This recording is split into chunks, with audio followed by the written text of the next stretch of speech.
Welcome back to Hardware Unboxed. Today I'm checking out a rather interesting monitor from Asus, and not something that we normally cover on the channel. As you can see, sitting here beside me is the ROG Strix XG17, a 17-inch 1080p 240Hz portable gaming monitor, complete with an internal battery, so you can bring this around with you on the go, hook it up to a game system and get playing. Now normally we stick to covering desktop monitors on the channel, so diving into a high-end portable option is a nice break from the usual stuff. It's a little bit different, keeps it fresh, that sort of thing. But I did want to check this out to put it through our usual suite of monitor tests to see what Asus is offering in terms of response times and color quality, especially as Asus are advertising this as the world's fastest portable gaming monitor, which no doubt is referring to its 240Hz refresh rate with 3 millisecond rated response times. In fact, just looking through the spec sheet, we have a pretty impressive array of features. Not only do we get that high refresh with an IPS panel, it also has adaptive sync support.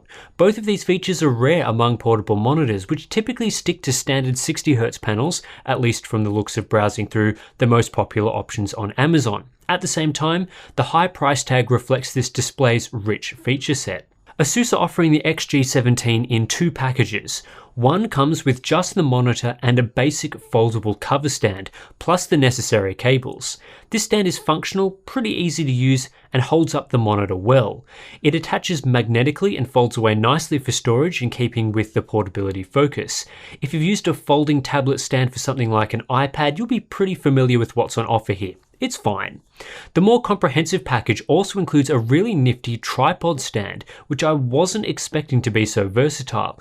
This little stand folds up nicely into a tube shape so you can take it around with you, but when unfolded, gives you an incredible range of motion to position the display in essentially any angle thanks to the ball joint on the top. There's even height adjustability built in, which is awesome for a compact package. This is a far better option for propping up the display, but naturally it does come at an additional cost. While the tripod stand is super neat, the way it attaches to the monitor on the rear is a little bit finicky. The back does have a 1/4-inch thread hole, so you can also use it with many other stands, but to actually attach it to the tripod, you first have to screw a plate into this hole, which the tripod then slots into. This does provide a quick release between the monitor and the tripod stand, but it makes it more awkward to use with the cover stand. It also means when sliding this monitor into a backpack, for example, there is a bulge on the rear. The build quality is very nice all around, from the stands, the tripod stand is strong and made from metal, to the display itself. The display chassis is just 10mm thick and made mostly of metal, including the entire rear section, which even has a light up ROG logo. It feels strong with very little flex in the body, reasonably slim bezels, and there's even some included speakers, which are nothing amazing, but serviceable in a portable package.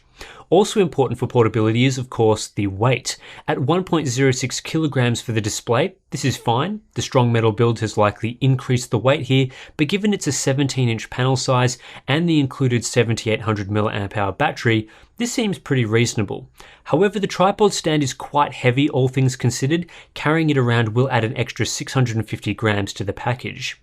Just on the battery, I typically achieved right around 3 hours of use at 240Hz with 200 nits of brightness, which is close to Asus's 3.5 hour estimate. If you run the display at a lower brightness or refresh rate, say with something like a Nintendo Switch that doesn't require 240Hz capabilities, expect more like 4 hours. On connectivity, interesting setup here. There are two ways to hook up an output device to this display.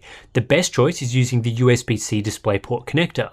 With an appropriate USB-C port that has DP Alt mode support, you can both power the monitor and run the display signal with adaptive sync over a single cable. So if you don't want to run down the internal battery or want to charge it while using it, this is a great option.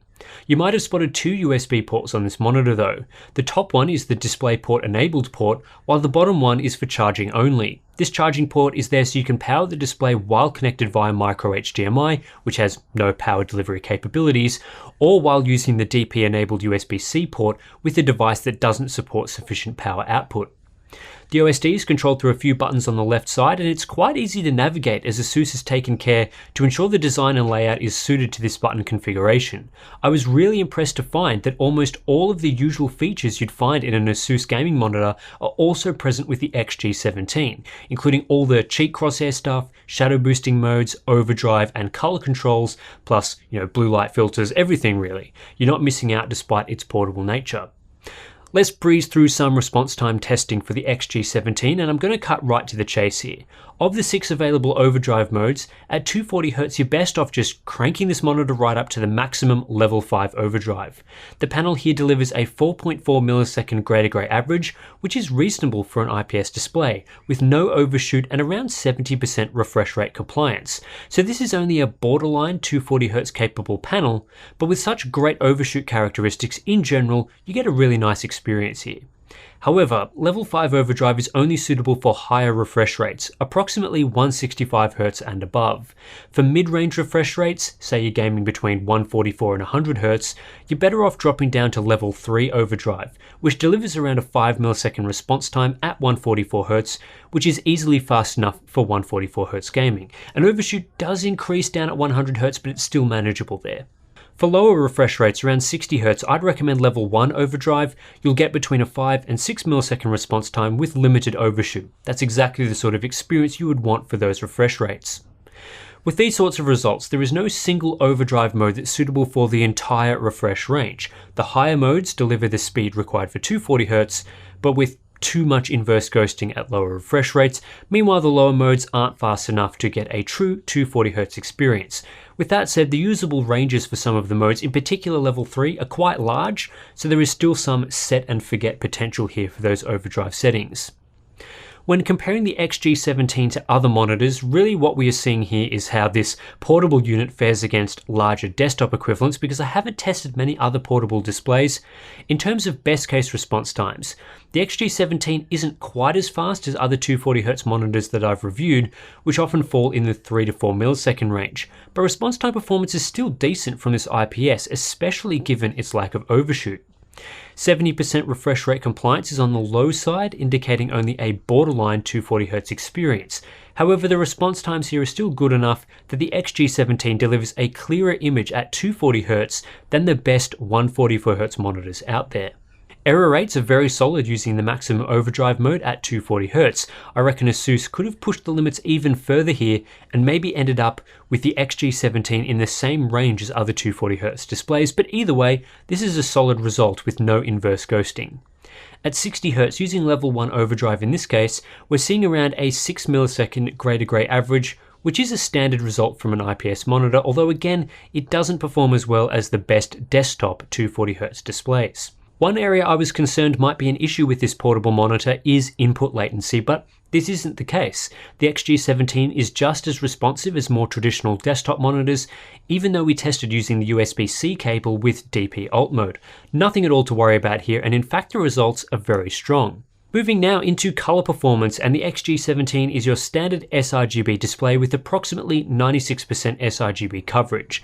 That's fine for most users, especially given this isn't being positioned as a creator display.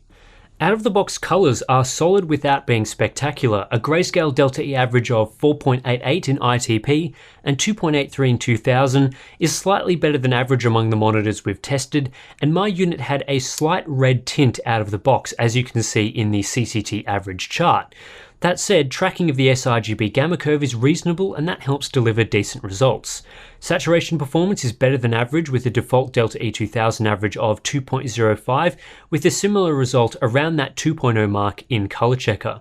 This isn't the most accurate out-of-the-box results we've ever seen, but again, better than average for a gaming-focused display, and it's clear Asus has put some work into delivering reasonable factory defaults. Performance can be tweaked further with a few OSD settings adjustments, mostly to fix the red tint. Now we get even better grayscale results with the Delta E2000 under 1.0, and this carries across into strong results for saturation and color checker. A full calibration can take things a step further, and that's where we see Delta E ITP performance drop below 2.0, which is a very good result all things considered. Peak brightness is mediocre, although I expected as much from a portable display. 286 nits is fine for indoor usage away from direct sunlight, but if you wanted to use the XG17 outdoors or in a really bright room, this may not be sufficient. Had Asus chosen a 400 nit panel here, for example, though, I suspect battery life would have been a lot worse, so I guess that's where the trade-off comes. Contrast ratio is also nothing special. We're looking at 1000:1 or thereabouts, which is a typical IPS result. Viewing angles though are decent, which is great, especially if you want to use this as a bigger screen for, say, some local multiplayer games, for example. Uniformity as well is solid, so there are plenty of decent color qualities inherent to this panel.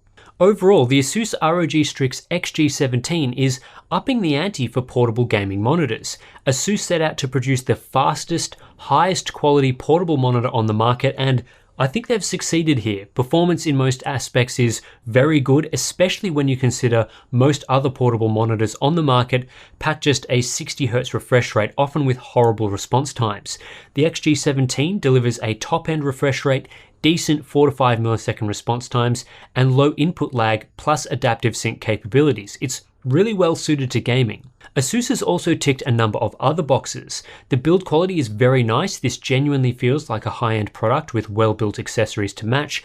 Out-of-the-box color performance is better than average. The IPS panel used here is decent quality, so we get good uniformity in viewing angles, plus there are serviceable built-in speakers. The array of OSD functions is also impressive, matching Asus's desktop monitors. Despite the XG17 being a very good product overall, I'm hesitant to actually recommend it, and that's for a couple of reasons. The first is the price. The XG17 is far too expensive. The base package, which includes the display and cover stand, is a whopping $500 US, and if you want the tripod stand, you'll need to fork out an additional $100. That is a ludicrous amount to pay for this sort of monitor, in my opinion. Admittedly, not the same class of product, but for $500, you can get yourself a high-end desktop monitor, something like the LG 27GL850 with its elite 1440p 144Hz IPS panel. Alternatively, high refresh 1080p monitors are just $400 for something like the Asus VG279QM with its 280Hz refresh rate. This is just a 17-inch 240Hz panel with not quite as good performance as those monitors, yet it costs $100 more. Yes, you are getting an included battery and it's much more portable, but I just don't think it should cost more than a great desktop display. When looking specifically at the portable monitor market, typically you have the basic units for around $150, and then mid-range to higher end stuff is around the $250 to $300 mark. With that in mind, I really feel the XG17 is a $400 product. It's definitely better than the other options, especially with its integrated battery, but $200 more, I think that's a bit hard to justify.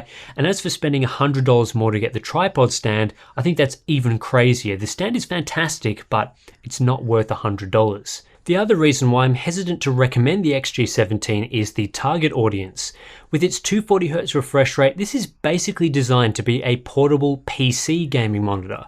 Yes, you could use it with a portable console like a Nintendo Switch, but if the Switch is your primary use case, you'd likely be better off with a much cheaper 60Hz only monitor given the Switch's lack of high refresh rate support.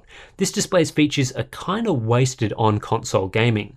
Similar with creators needing a second display, the 1080p resolution limits its usefulness as a second screen for say Premiere or Photoshop work on the go, and in that instance I'd happily sacrifice the 240Hz refresh rate either for a cheaper unit or something that's full 4K. This isn't really the target audience for the display though. Asus isn't marketing this as a second screen for creators, this is purely for portable gaming. This leaves only a very narrow set of use cases.